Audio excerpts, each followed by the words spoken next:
Welcome back to SVGSPN. We are at the start of the 2020-21 St. Vincent Premier League season. Exciting times. Football is back. There seems to be an understanding of how to market this stuff on social media, on Facebook, on Instagram. Love the pictures, the images that I'm seeing. Folks have figured out how to clip clips, how to just get some stuff on their phone and post it on, again, Instagram, Facebook, YouTube, anywhere to promote what is happening football-wise in St. Vincent. Amateurs that we are, I like the effort. SVGSPN is here from beginning to end. You know, hopefully there are no more COVID spikes for 2020-21, and we can watch the full scope and breadth of the season. So but before we get started, I've got to big up my co-host here, Mr. Debson Cruickshank. I got to put on my glasses because I want to make sure I say this. Last week, like last Saturday, like Debson, let's record the show. Oh, by the way, I'm getting married tomorrow. What? Who sneaks up? Who sneaks up and says, oh, tomorrow I'm getting married? Tomorrow I'm getting married. So congratulations. Congratulations to you and the missing Howard nuptials. What was it like? Was it everything that the lady, the most important person here is the lady? Was it everything that she wanted? Of course. That's the most important thing. Once the wife is happy, everything is perfect. So in and around planning for the wedding, you still had an opportunity to look at at least some footage, talk to some people about the start of the season. What's your impression so far? A couple rungs in, a few surprises here and there, a couple slow starts for some of the teams that you might expect to be in the top. But it's still early, and we'll see how it goes in the upcoming rounds. Absolutely. Early on, early results. And we're going to talk to one of the coaches, Mr. Bishon Williams from Predators. Predators is one of the teams who finished. We were unsure, was it first or was it second or third last year? Second, I think, in the end. In the end, officially finished second. So they were right up there, had an opportunity to probably win the league. A couple missteps late in the season. And unfortunately this year, starting out 0-2. So we're going to talk to Coach Williams about, you know, what he thinks is going on and how he's looking to right the ship. But before that, we're certainly going to talk about round one, all the goals, all the highlights. So let's get started. This first clip here is our newly promoted side, Largo Heights, played against Awesome FC. Were you surprised by this result here? I think this game went according to the expected. Awesome with a 3-1 win over Largo Heights. I think it will be a tough season for Largo Heights, especially early. Hopefully they can work on the mistakes that they have been making so far and be competitive. But it's looking like a tough season for Largo Heights. And again, I don't remember seeing a bunch of corner kick goals last year, but this was a nice one. Maybe the goalkeeper could have had a player on each post. If he had a player just even at the back post, I don't think that ball goes in. So maybe it's an idea of setting up defensively. That was Awesome's first goal. Free kick to right, number 10 behind it. Bends it wrong and a go show!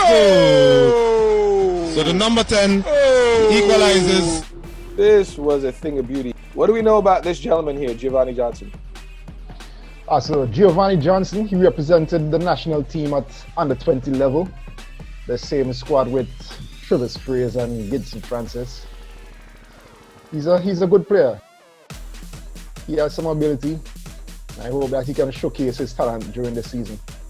As we were mentioning about the set pieces, is one of the things that we want to see improve in this season. And to start the season, we have 2 goals, one from a corner and one from a direct free kick. So looking good so far. This was a world-class free kick in terms of placement, striking the ball. It looks, looking at it, his foot placement looks weird, but it doesn't matter as long as the ball goes exactly where he wanted to, and it's clear his intention was to put the ball exactly where it went. So what happened to him? If he represented the under-20s, what happened to him after that? Well, since then he hasn't gained national senior team attention. I don't know if because of a drop of form, he has not been really banging at the door in terms of his performances, but he has an opportunity this season to show the national coaches that he's still around. This first weekend, I don't know if you can see it on here, but rain was an issue. There are at least 3 games where the field was absolute, looked like it was waterlogged, ball couldn't go anywhere. Certainly in, I think, close to the end of the first half and the second half of this game, where there was an issue. I don't know if that was an issue on this goal. This seems just like a happy accident. Somebody slid down, ball went over the goalkeeper's head here. There are a lot of goals that I saw. My note is just 1v1 with the keeper. Again, you can see the water there. This is a beautiful pass around the last back and a wonderful, calm finish by, and this is Jory. Is it Joey Thorne or Jory Throne? Thorne. What shocked me here is the ball starts off, on a goal kick, and Largo Heights is not ready for that. I mean, that was a little bit of a shocker for me. Again, a beautiful play. Goalie makes the right decision. Can't fault the goalie for coming out. But a calm finish by Mr. Thorne there. Any final thoughts on Largo Heights versus Awesome? Do we give Awesome the credit here? Or? I'm definitely going to give Awesome some credit. They were very close to the relegation zone last season. I think they were in 8th place, the final place before relegation. And they have started the season very well. They look organized. They have some good additions, and they're looking good. Good start to the season. Something that kind of not troubled me, but it was just a query that I always had, and it was in terms of with the amount of football teams. So here's Sam with a good turn on a shot, and he scores. Now we're looking at one of the marquee matches in that first round, at least in terms of club stature, name recognition. Jabel versus Besco. And the game starts off with, one of our favorite players from last year, Mr. Zidane Sam, getting his first opportunity around goal 23 minutes in, takes on a defender and finishes near post. Could the goalkeeper have done better in that situation? Absolutely. You see him distraught on the ground, and you see Lesron Craig pissed off, or I think that's Lesron Craig, Shaki from Barley as a center back for Pastures. Which I think is a good addition, a good change for them. But, I mean, you said it yourself last year, Zidane knows how to score goals. Is this a surprise to you or no? No, it's not. Wherever he goes, he scores. Okay, and this is the first game, one of the first opportunities he gets. A nice through ball from, is it Terrace? Terrace Joseph to Sam, cuts it back. Again, maybe the field was an issue, but it's a nice, classy finish for Mr. Sam. Congratulations on a new start to a new team. Good play there by Francis. There's a call for a cross early. And Hosni Chandler, that ball was just played a bit behind of him. Besco passer with a shot. What a goal! That is a contender for goal of the season. The number 21 for Besco Pastures. Java Odin. This was, I mean, I shouldn't even say anything there. We just need to watch this fantastic goal. What do we know about this gentleman here, Java Odin? He has a brilliant left foot. He's very accurate in his shooting. He has some power there as well. He represented the national under 17, I think, a year or two ago. And he's looking good to start the season. He looks a bit stronger. He looks a bit faster. And if he can continue that form, it will be a very good bonus for Pastures. We'll even say it right now. There's no competition here. This is going to be probably our goal of the round and one of the better goals I've seen in 2 years of watching this league. Nice cross. Ball comes through. He's ready on the far side. Fantastic first touch. Doesn't lose stride, break stride, and sends it on a rope. Line drive, 3-4 feet off the ground into the side netting on the far side. I mean, it's a thing of beauty. I'd watch this goal over and over again. And another goal by Mr. Oronde again, driving the ball down the left side, showing that he's, adept at both feet. Cuts it on his right, strikes the ball. I mean, goalkeeper error. That should be an easy save for the goalkeeper, but I have to give credit to the drive, the cut, and then the ability to finish with both feet. And this looks like his weaker foot. And again, ball is wet, ground is wet. Goalkeeper could have done better, but that's a great drive. All right, two things I like here. One, he brought it on his right foot. The defenders all know that he's predominantly left foot, and they were covering for the left. But when he put it on the right, he was able to create space because they were anticipating that he would go on the left. And the field is wet, the ball is wet, everything is wet. Get your shot on target. Let the keeper have some work to do. And that's what he did, and it paid off for him and paid off for Pashas with the 3 points. Absolutely. I mean, unfortunately, the weaker players on any team seem to be, again, for me, outside backs, which I call stay backs, and unfortunately goalkeepers. And we saw that here, at least on 2 goals, one near post that, possibly the goal from Sam, goalkeeper's responsibilities at near post, he should have been there, but it goes in, it happens. But this one seems to go right to the goalkeeper's hands. But again, congratulations, Mr. Oronde, and for Pastures for starting the season on the right foot. Did the Jebel start? Did this result, was it a shocker for you? Yes, it was. I anticipated that Jebel would have started the season with a win. And they were quite dominant in this game. They had a couple chances to be up 2 or 3-0 even before halftime. But they didn't take advantage of their chances, and it came back to bite them. Now, we mentioned in our preseason forecast that Debson Francis was going to be a big help for Pastures. Coming back, he was in Jamaica last year. I spoke to him. He said, unfortunately, maybe he got injured, didn't play that much. So I think he's coming back trying to prove a lot to himself. Did you see that in this game and in week 2? Because in this show, we're gonna combine week 1, or round 1 and round 2 into one episode. So what you've seen from Debson Francis, is he on track to really make a difference for Pastures? So Debson has made a brilliant start to the season.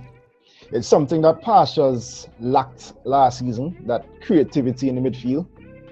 And he has definitely brought that in the first 2 games so far for Pastures. He has been there creating plays, and even on the end of some plays, finishing them as well.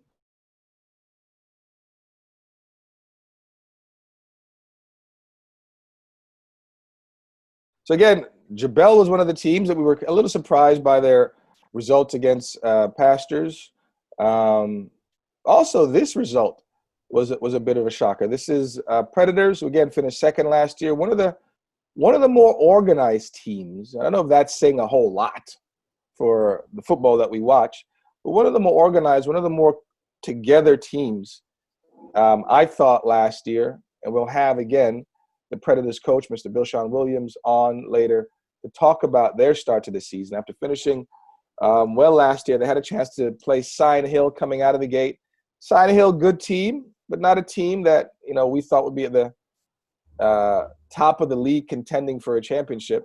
We think Predators were, and wonderful goal here by Gideon Richards. Wonderful first-time finish, well struck, but the results was a loss for Predators. Now, was that them, you think, or Sign Hill? Was it more a Predators loss or Sign Hill win? What Predators, the runners-up in last year's competition, have the upper hand here against Sign Hill, 1-0. There were a couple of issues for Predators that I'm sure Coach Williams will address when he gets his opportunity to speak with us. However, Sign Hill has done well in the transfer market. They brought in a few players, a lot of them young players, but they are gelling well in the team, and they have started the season looking like they are even possible contenders. But still early, we'll see how it goes. But definitely Sign Hill is looking like they are willing to do great things this season. Yeah, I mean, this goal here to Dorian Dalloway, I'm trying to see if he's the one that heads this ball down initially. Yes. He is, and then makes a 30-yard run. Nobody picks him up. That's a fantastic through ball here. And a nice, clean finish to start the season. Was Dalloway a factor last year? I don't remember the name coming up. Dalloway was there last season in the last 5 rounds. He didn't have his best games, but this goal to start the season should help him to boost his confidence and hopefully for him to have a good season. The assist there is from Zeddy Millington, and he was missing last season. He was in Antigua. He's back now, and I'm sure that he will add a lot to the team. He has a good combination with Dorian Dalloway, and I think that would help Dalloway as well to perform even better. Yeah, and it's an inch-perfect pass. This ball has to go through at least 3 people, and it's absolutely perfect. Looks like Dalloway read it. At least Dalloway made the run, knowing the ball was, going to somebody who can pick up his run and then make that pass. That's what you want to see, because when they learn from an early age, it's good for them. As we see Millington with a lovely turn and pass there to Zenroy Lee. Let's see what he can do. Second Maki comes out, and it's a goal for Zenroy Lee. This is their second or third goal? The second goal, the game winner.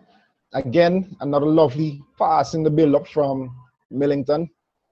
Frees up Zenroy Lee, who makes a good diagonal run to finish off the play. This is a fantastic move. He has a concept of what he wanted to do before he got the ball. Now, this Millington, I mean, that's a name in St. Vincent. Is he part of that family? There's a Millington name of athletes or soccer players?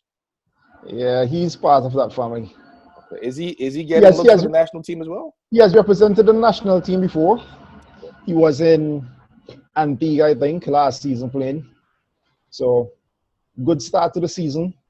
I'm sure he'll be knocking at the doors again. Yeah, and again, what I like about it is, again, he has intent. It's not an accident what he's doing. He set up his body precisely the way he wanted to. He knew exactly the move that he wanted to do. His body's already shaped. 1, 2, his head is up. And it looks like players know if he has the ball, if I make a run, Millington is going to find me. So congratulations, Sign Hill, on starting the season well. A nice win versus Predators. So here we're watching Layou in their sherbet-colored, ice cream-colored uniform there, blue versus Avenues. And Layou is one of the teams that we're picking to do well, new to the Premiership, won the first division last year, came up, and they looked fantastic this game. Yeah, very good start for Layou. They came out running, and they never stopped. Kept the pressure up on Avenues, and a good 3 points to start the season. Now, again, we're seeing there it's 1-0. Unfortunately, the internet feed was off for the first half, so we missed the Avenues goal, which was a penalty kick. But Layou basically dominated the game after that. Yeah, Layou had full control of the second half and just dominated the game. Instead of a penalty kick for Avenues, scored by Uriel Hector, who was the second leader scorer for the Premier League last season.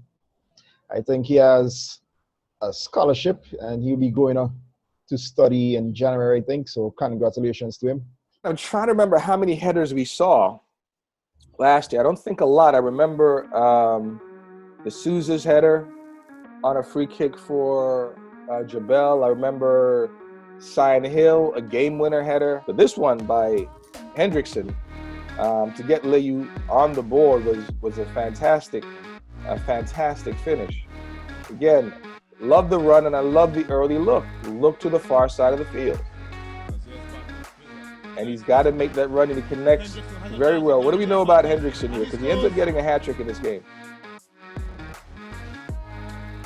Hendrickson is a very good player. I think he represented the national team at under 15 level, I think. He has dropped off a bit since then, but a good start to the season. I hope he can continue that form. In the first 2 weeks, I saw a lot of through balls from the opposition side of half. And I don't know what that says about, the readiness of a defense or what. I'm trying to figure out, is it a defensive mistake or just, you know, a wonderful opportunity. That ball went through a needle because it went through two Avenues players who were right around it. Okay, just something to add to that. But Avenues had the ball, so Badnock in the midfield, another former national player, a long time ago, but showing that he still has some quality. However, transition is something that we have an issue with in most clubs. The transition from attack to defense in particular. So oftentimes when the ball is lost, we are not in proper position to immediately transition to defense. So that's what happened here. The ball was lost in midfield, and Badnock spotted the run early, and the pass was perfect. Pass is perfect. The finish is exceptional. Welcome to the big time, Mr. Cheslon Hendrickson. Option. And Layou clear their lines. A chance for counter-attack with the speedy Travis Fraser. He has read. It's 3 against 4 at the moment. Travis Fraser. Spinning Damal Francis around like a top. Here's Cheslon Hendrickson. A chance for hat-trick.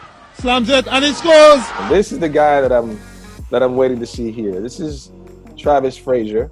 Barely youth, known him since he was 8, 9 years old. I mean, I'm watching this thing. His legs look massive. He looks like he's faster and stronger this year.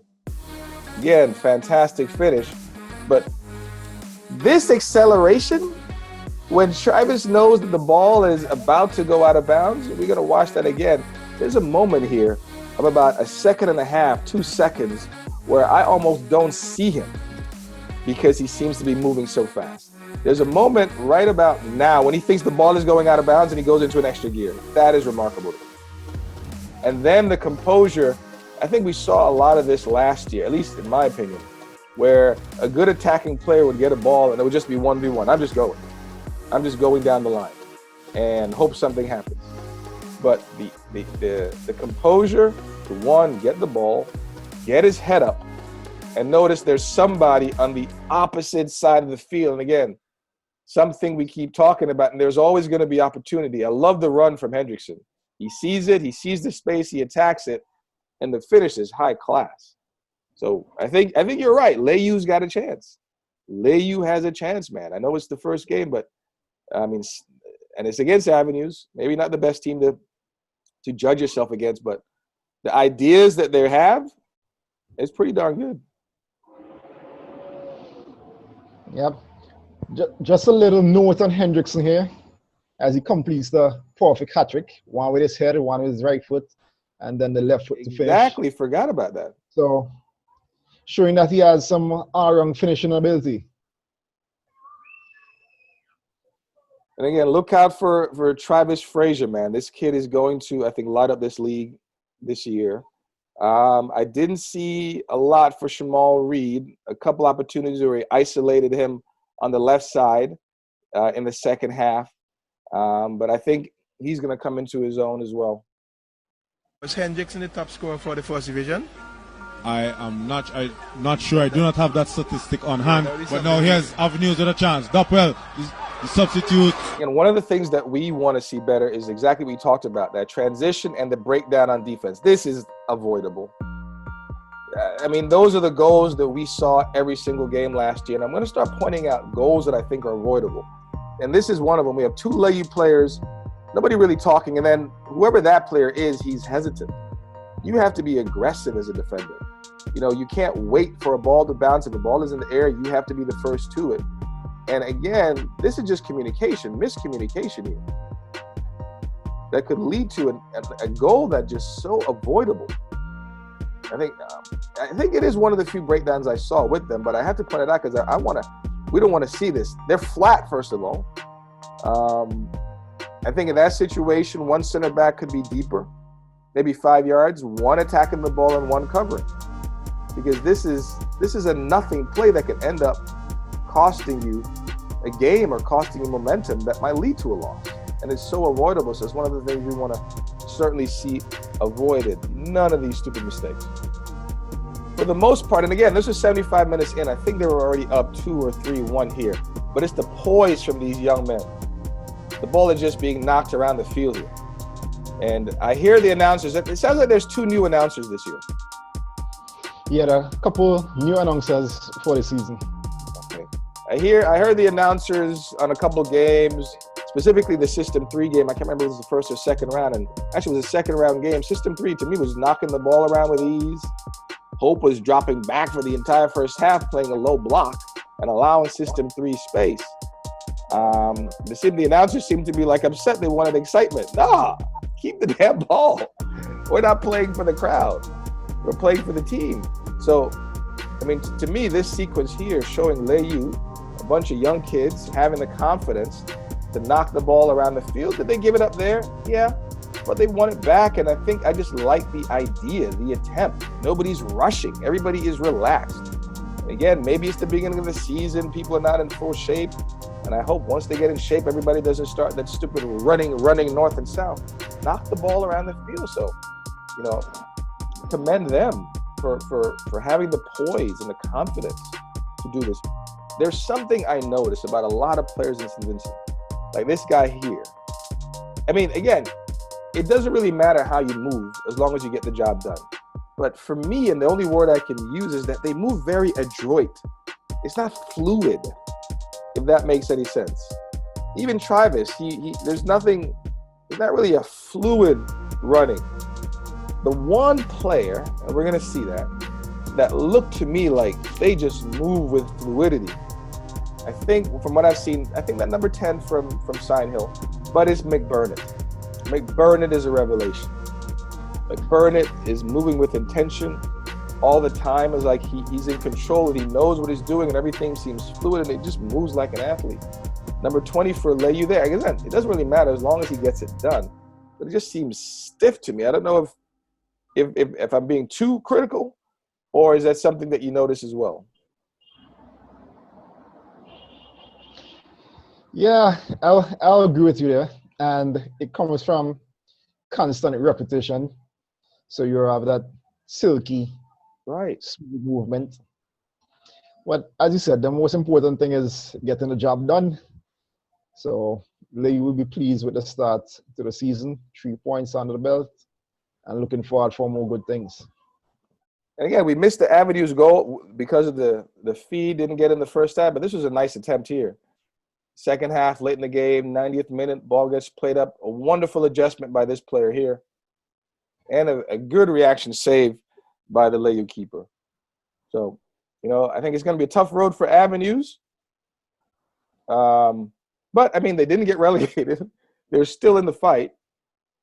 And who knows, a couple things bounced their way. They might finish in the top 4. Doubt it, but it's a possibility. So that's Hector there on that last play, the goal scorer for Avenues, and he always gets goals. A very good player.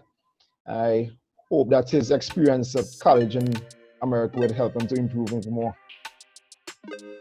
We get to our marquee matchup of round 1. Hope, the defending champion in red, versus System 3 in the dark green. And here again, the gentleman who just looks so silky smooth, always moving the ball with intent, number 17 there for Hope, the new addition, McDermott. And the one thing I like to see, and the one thing I saw was the ball being built up from the back for both teams. I didn't see a lot of people just punting and kicking a ball. And, you know, one of the things that we mentioned in preseason is the very outcome that happened on this sequence. So the ball starts back here, playing the ball out of the back. System 3 rushes up, and because they rush up, they leave space behind them. Ball bounces over a System 3 defender. Now Hope is gone with 30, 40 yards of space to attack. Why? Because you invite the opposition to come to your 18-yard box. So, you know, the scenario that we're saying, it showed itself here. I think teams got to have the confidence. Perhaps the top teams, the top 4 or 5 teams have to have that confidence because maybe they have the players. The bottom teams might not. But one, you've got to try it because it works. It works. If you can practice it, it works. Hope has the potential to play like this regularly. They have good midfielders, probably the best midfield for sure in the Premier League. And they have players who are confident on the ball. They also had a good preseason preparation. They even defeated the national team 4-0. Even defeated Sparta. 4-2. Even defeated your team. Even defeated your team. So, once you defeat Sparta, you know that you're a quality team. What was the score against you guys? 4-2. Oh, so you guys scored more goals on them than the national team did. Oh my God, that's not good. That's not good. But we, again, in terms of that preparation for preseason, it seems like hope came out. They're ready to go. We'll talk again, scheduled talk with Predators coach Bishon Williams to talk about preseason, talk about his team's preparation and how that affected their start to the season. But I post this clip here because, again, one of the things we want to see is outside backs not stay back, but attack. So you see Johnny Ackley here ends up continuing his run and ends up in the 18-yard box ready to take a shot. This is the modern outside back. This is what outside backs do. We're watching Premier, La Liga, Serie A games, wherever all over the world. Outside backs are not sitting back there at half line. They're attacking. And this is one of the first opportunities I saw for any outside back. So congratulations, Mr. Ackley. I think you said the addition of Sutherland and I guess Francis as center backs for System 3 perhaps allows Johnny Ackley to continue to make those runs. And I hope to see more of that because that is what an outside back does. They don't stay. For this sequence for me was all the things I don't want to see this year. One, I don't want to see goalkeepers just kick the ball. I hope got it back in this instance. But I want people to really watch games and see how many times when a goalkeeper kicks the ball on a goal kick, that the ball goes to the other team. You want to keep possession. Now System 3's got the ball. And it also shows, again, the other things I don't want to see. That. I saw Sutherland do that like 3 or 4 times. Why? Keep possession of the ball. So the ball is kicked up. It goes to System 3. System 3, I think, loses it here. But why are we going to give the ball willy-nilly to the other team? And then, this is the other part. There is no outside back in St. Vincent who's really good enough to do this thing. Stop doing this. That's not your job. You just give the ball as outside backs to the other team. The Hope right back did that. Now Sutherland's got the ball as a center back. Good space. He's got time. Lots of time. You got somebody right in front of you, but we give the ball straight back to the other team. So one of the things I don't want to see. The long goal kick straight to the other team, and then outside backs just kicking the ball long for no reason. Every attack, or most of the attacks in St. Vincent are just vertical balls, straight through on the same line. Keep possession of the ball. It works. Yeah, it just shows a lack of patience. If you're willing to play 5 to 10 passes, you can create good opportunities. But you try to do it in 1 pass or 2 passes. And to their credit, I think System 3 had Hope backed up the first half with nice ball movement, keeping possession of the ball. So it could have been a situation where. Go ahead. Yes, I was saying System 3 started the game with the upper hand. They came out ready for the champions and looking to stamp their footprints, but I don't think they were able to sustain it all the way through. This is their first goal here, a little mix-up inside the box. But again, up to this point, they're dominant. To me, maybe not dominating, but they had the upper hand. And across in there, I don't know why that guy is free. Slow reacting. Our guy, I think he gets a hand on the ball, the goalkeeper, but it just happens to go in. The System 3 had the game, the first half. But like you said, last year, the games are not played and won in the first half. You got to play for 90 minutes. Were you impressed with Zeno Solomon? He's on here on the ball wide open on the outside. Probably could have taken the ball in a little further, but I can't fault him. The ball gets to exactly where it needs to be. And it seems to be the same scenario that just led to a goal, 5 minutes before, but they're just not able to react quick enough. The ball bounces. Good save by the keeper. So you're asking about Zeno Solomon, one of the players I mentioned in our preview that he's returning from playing semi-professional football in Antigua. and should add to System 3's performance this season. In this game, he had a very good start. He was a key part of that energetic start for System 3. However, as the game went on, Kendall Douglas in the defense for Hope was able to shut him down most times. And Solomon was a bit predictable, going to his left foot, his stronger foot, and Douglas was reading him in most cases. You know, I talk about that adroit, that sort of stiffness. I do not see that in McDermott. McDermott's got size, he's got speed, he's got intent. He knows what he wants to do with the ball, and he's not doing it with his head down. Every time he gets the ball, he's looking for another option. All right, I can't go. I read that right away. Defender's coming back, cut to my strong foot inside, you know, bobbled by the goalkeeper. Valdo Anderson finishes for Hope's first goal. But to me, McDermott was the star of this game for them. I mean, if he can do this on the outside with Brad in the middle and Valdo, again, making decisions like this, you know, it's going to be a tough road for anybody who wants to stop Hope. See, Hope now beginning to put their foot on the game. Here was Hope's second goal again. It comes off of a goalkeeper just punting the ball. Punt the ball to the other team, and then we have the classic St. Vincent goalkeeper mistake. Goalkeeper punts it. Why? We punted, and again, I want people to watch these games and see how many times a goalkeeper punts the ball and the other team gets it and starts the attack.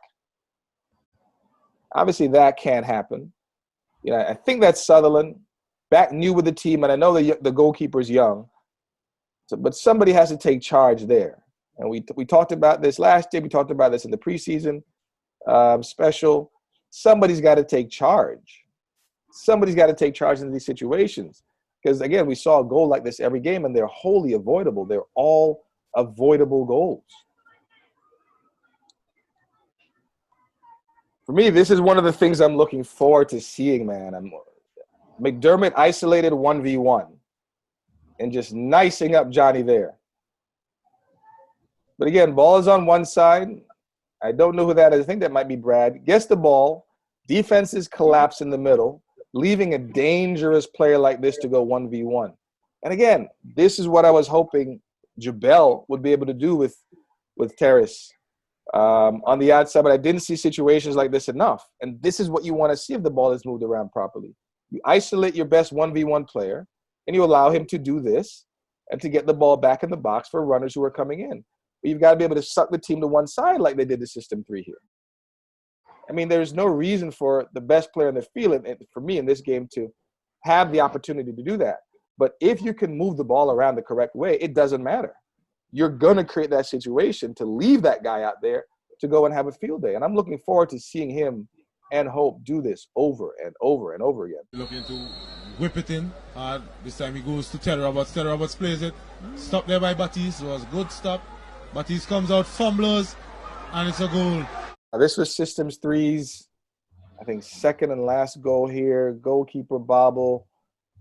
Error by the goalkeeper for Hope. Comes off him. Again, we blame the ground here. Wet field. Ball seems to just slip out of his hand. You can take the excuse if he wants, but I really think they should have done better here.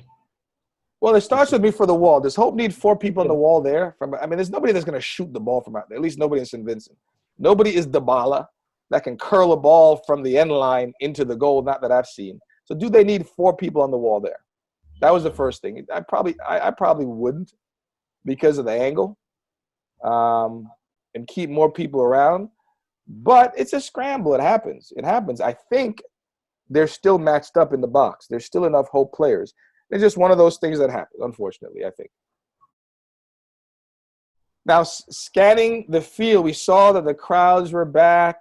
I mean, did you happen to make it to one of the games, or did you hear reports about that, what that must have felt like for the players to see these people back in the stands, to at least hear a little bit of it when, you know, I think there was a play where, I don't have it here, where Avenues, the clear-skinned midfielder for Avenues, he megs somebody, and then you hear these oohs and ahs from the crowd.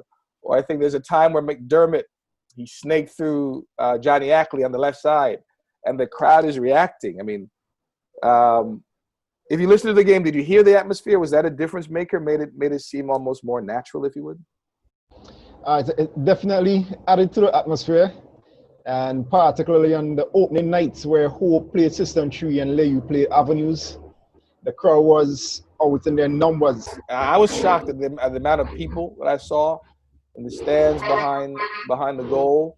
But I'm looking forward to see. I'm looking forward to hear, what that does for the players. You can see them after a goal, like the energy on these players, the ability to at least, make their fans happy or get a little attention from the people that are watching. It makes a difference. So this was Hope's last goal. Again, do you think defensive error? I mean, late in the game, System 3 seems to be attacking. Everybody's at half field. Right back gets caught out of position there. A wonderful finish by this player. Could it have been stopped by that System 3 defender? Maybe. But again, I think I put this up to late in the game and tired legs. Is that right back out of position? Absolutely. He has no idea that there's space to his left for a ball to go through. He could have dropped back a little bit.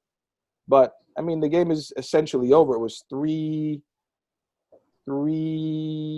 at this point. And timer's running out.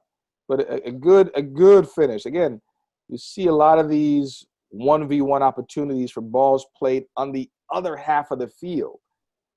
And I'm trying to figure out, is that a trend? I don't think that's natural in world football. To see that repeatedly, that through balls are played from your half of the field. So I don't know what that says about the opposition defense. All right, two things to add here. One, yes, the System 3 players, a lot of them were out of position, but it's the 93rd minute. They were desperately trying to get an equalizer and save a point. So we can understand them being out of position there. As it relates to the true balls coming from the opposite half of the field.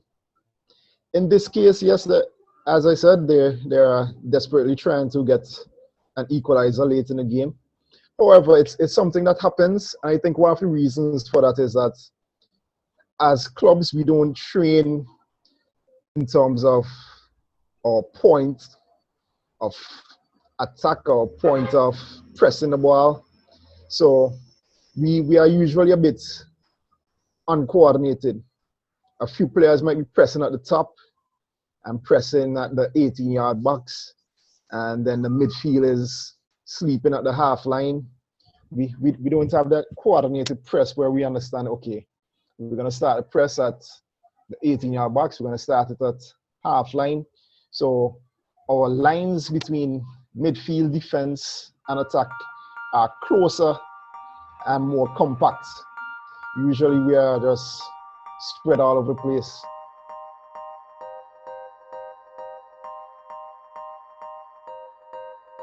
For our first guest of the season, we are joined now by Predators coach, Mr. Bishon Williams. Thank you very much for taking the time to come and talk to us.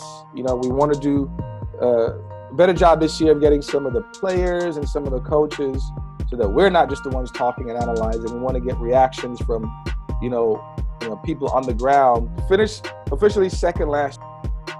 It's not so far this year, first two games. So we're bringing you on here just to talk about, the start of the season. We're watching. Was this the first game you guys against Side Hill? Was this the first or the second game? First game against Side Hill. Results didn't go your way. So talk us through some of the highlights here.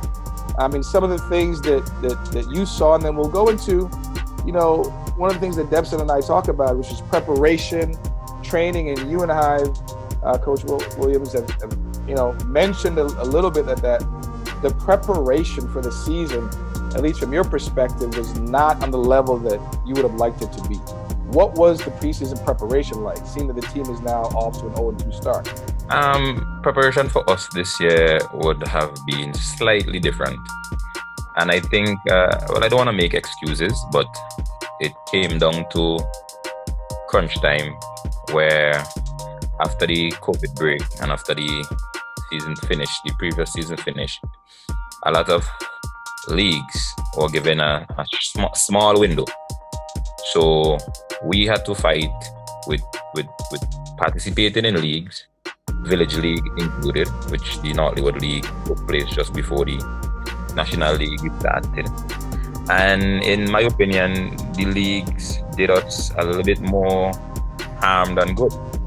And most of the games played in these leagues, they're not being done under lights.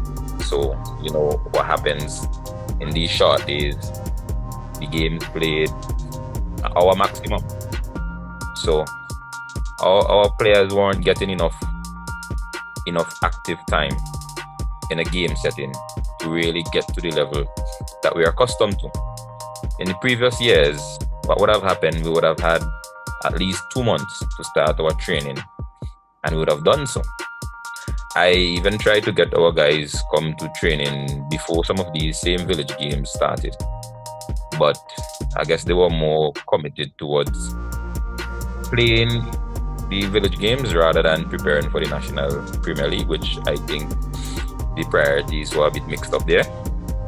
So I still had to address the core of my team, which returned basically late to training. This week I've seen one person for the force since last ended. He was one on it. Is he a main player or a key player? Yes, he's one of, if you remember the famous pedal back goal from 2 seasons ago, he's one of my main strikers. I mean, how do we address that? Because it seems to be a recurring theme from coaches all over the island about players being available to train and almost discounting the importance of that they can just show up to the game and, you know, if they play well, they play well. If they don't, they don't.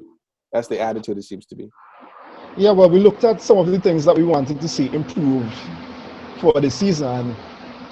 A key point there in terms of the fitness, the communication, these are things that are key points that can be easily improved during training sessions.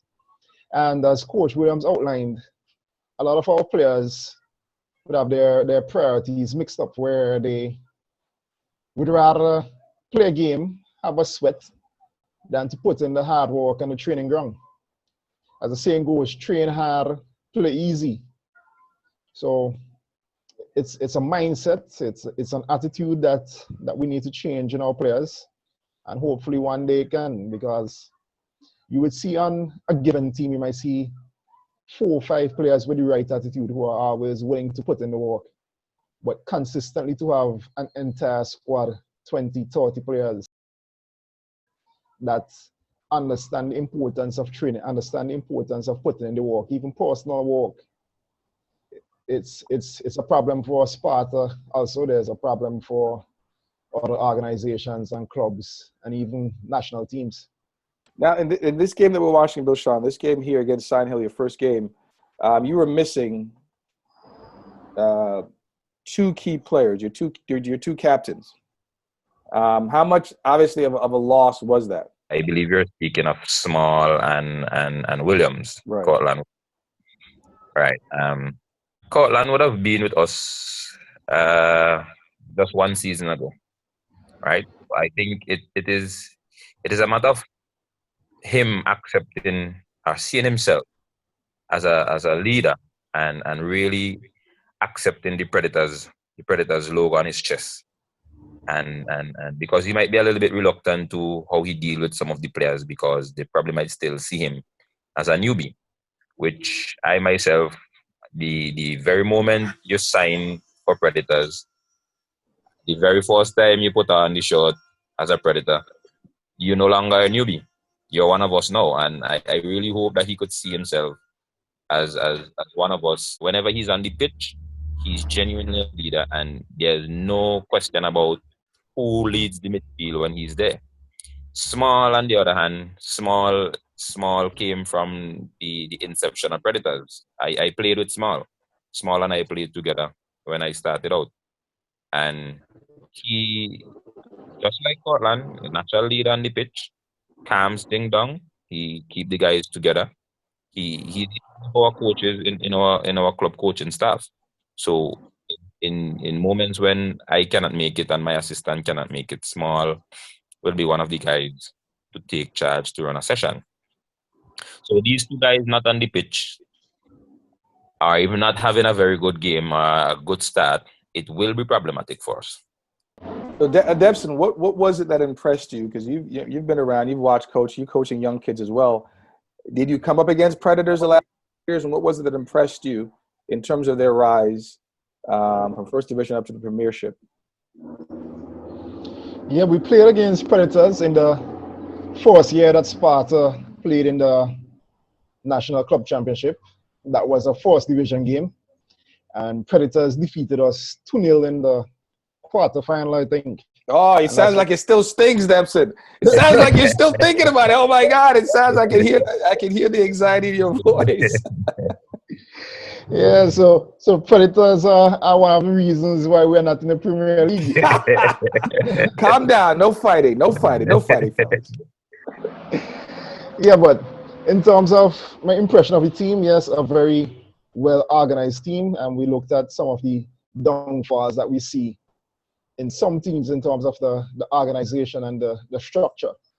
And that's one thing that impresses me about Predators. I outlined that in my confidence in Coach Williams.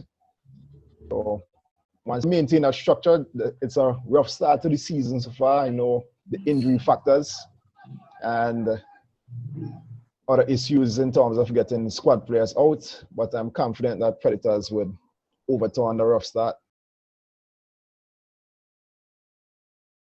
What a goal! That is a contender for goal of the season. Ball is played over top. Hendrickson with it, and that's a beautiful goal. Hendrickson has a chance to double the advantage, and he scores. Spinning Damal Francis around like a top. Here's Cheslin Hendrickson, a chance for hat-trick. Slams it, and he scores. Chop. Here's Cheslin Hendrickson, a chance for hat-trick.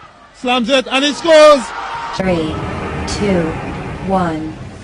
We must up the place, turn up the bass and make some sound. Why run? And we will end you just like a Sunday. Let's pass with a shot. What a goal! That is a contender for goal of the season. The number 21 for Besco Partial, Java Odin.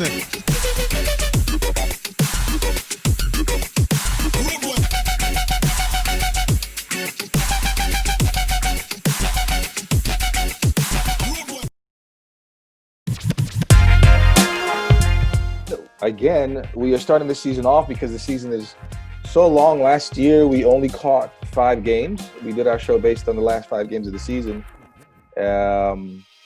With 19 to 20, 21 games, it's tough to perhaps produce a show every week. So we are meshing the first 2 weeks into our first episode. We might do that periodically as we move along, probably no more than 2 rounds at a time. And it worked out this week because round 2 saw a dip in goals, whereas round 1, I believe, had 21 goals. Round 2 might have had, half of that. And most of that was from one game. The Pastures versus Largo Heights game. Again, Debson, you're right. Largo Heights might not be ready for this. They might not be ready for this. What do you think it's going to take? And we're going to get to it. Largo Heights in round 2 lost to Pastures, 8-1. We saw a defeat like that last year. System 3 versus Beckway, I believe, 9-1, late in the year. But, it doesn't bode well. These are teams that Beckway got relegated. And we're anticipating that for Largo Heights. Can Largo Heights compete at this level based on what you've seen for the first 2 weeks?